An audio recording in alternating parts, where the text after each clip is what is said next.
দিতে পারবেন। সেই জন্য সম্ভবত সভাপতি সাহেব সীমিত সংখ্যক বক্তা রেখেছেন ইন্ডিয়াতে, যেহেতু এটা কেবলমাত্র আনুষ্ঠানিকতা হচ্ছে। তারপরেও যে একটি কথা না বললেই নয়, গণমাধ্যম অপেক্ষা করছেন আমাদের দলের বক্তব্য শোনার জন্য। আপনারা সোশ্যাল মিডিয়া এবং গণমাধ্যমে দলের ভারপ্রাপ্ত চেয়ারম্যান শেখ তারেক রহমানের বক্তব্য শুনছেন এবং 5 তারিখের পরে যার বক্তব্য সবচেয়ে বেশি গণমাধ্যম এবং জনগণের দৃষ্টি আকর্ষণ করেছে সেটি হচ্ছে আমাদের জনাব তারেক রহমান। তিনি প্রতি মুহূর্তে দিক নির্দেশনা দিচ্ছেন, প্রতি মুহূর্তে নেতাকর্মীদেরকে সতর্ক করছেন, প্রস্তুতি ধরিয়ে দেওয়ার চেষ্টা করছেন। সেই প্রস্তুতি ধরিয়ে দেওয়ার পরেও যারা সংশোধনের রাস্তা বেছে না নেবেন তাদের বিরুদ্ধে সাংগঠনিক ব্যবস্থা ব্যতীত আর কোনো বিকল্প থাকবে না। সাধারণত নেতৃত্ব বিগত 17 বছর আপনার বিভিন্ন নির্যাতনের শিকার হয়েছেন। আওয়ামী লীগের নির্যাতনের কারণে আপনারা কেউ সম্পদ হারিয়েছেন, কেউ হয়রানির শিকার হয়েছেন, কেউ জেল কেটেছেন, কেউ অপমান অপদস্থের শিকার হয়েছেন। সেই কারণে বাংলাদেশ জাতীয়তাবাদী দল 5 তারিখের পরে কিছুটা হলেও আপনাদের প্রতি উদারতার পরিচয় দিয়েছে। সত্যিকার অর্থেই গণমাধ্যমে বেশি প্রচারণা হলেও সেই প্রচারণা যদি প্রোপাগান্ডাও হয় তার ভিতরে যতটুকু সত্য তাই বাংলাদেশ জাতীয়তাবাদী দলকে ক্ষতি করার জন্য, ধ্বংস করার জন্য যথেষ্ট।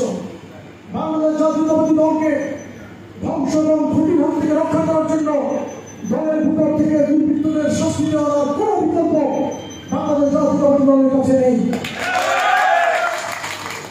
বাংলাদেশ জাতীয়তাবাদী দলের একটি বড় ধরনের সমস্যা হচ্ছে যে কাউকে সাংগঠনিকভাবে সংশোধনের চেষ্টা করব, দোষী ব্যক্তিদের বিরুদ্ধে শাস্তিমূলক ব্যবস্থা নেওয়ার চেষ্টা করব এবং তাদের সকলকে তাড়িয়ে দেওয়া হবে, কিন্তু বল শুদ্ধ হবে না।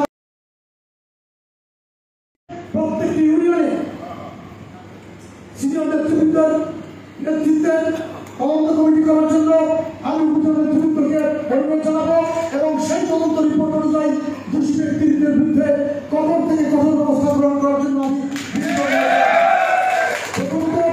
সবচেয়ে ক্যান্সার রূপ নিয়েছে সালিশ ব্যবসা, দ্বিতীয় ক্যান্সার রূপ নিয়েছে জমি জমা নিয়ে বিভিন্ন ঝামেলায় জড়ানো, তারপরে বিভিন্ন সরকারি অফিস আদালতে হস্তক্ষেপ করা এবং এই নেপথ্য অর্থ বাণিজ্য প্রত্যেকটি বিষয় তদন্ত করে দোষী ব্যক্তিদেরকে শাস্তির আওতায় আনুন। বাংলাদেশ জাতীয়তাবাদী দল একজন কর্মী হিসেবে সর্বশক্তি নিয়ে আমরা আপনাদের পাশে থাকবো। নির্বাচনে প্রতি মুহূর্তে দেশনায়ক তারেক রহমান সাহেবের দিক নির্দেশনা অনুসরণ করে দলকে পরিচালনা এবং আগামী জাতীয় নির্বাচনের ঐতিহাসিক ভূমিকা পালন করার জন্য সকলের প্রতি উদ্যোক্ত আহ্বান জানিয়ে আজকের মতো বিদায় নিচ্ছি। এই মুহূর্তের জন্য বিদায় নিচ্ছি। সবাইকে ধন্যবাদ। শহীদ রাষ্ট্রপতি জিয়াউর রহমান হোক, দেশনেত্রী বেগম খালেদা জিয়া জিন্দাবাদ, তারেক রহমান জিন্দাবাদ, জিন্দাবাদ। সবাইকে ধন্যবাদ।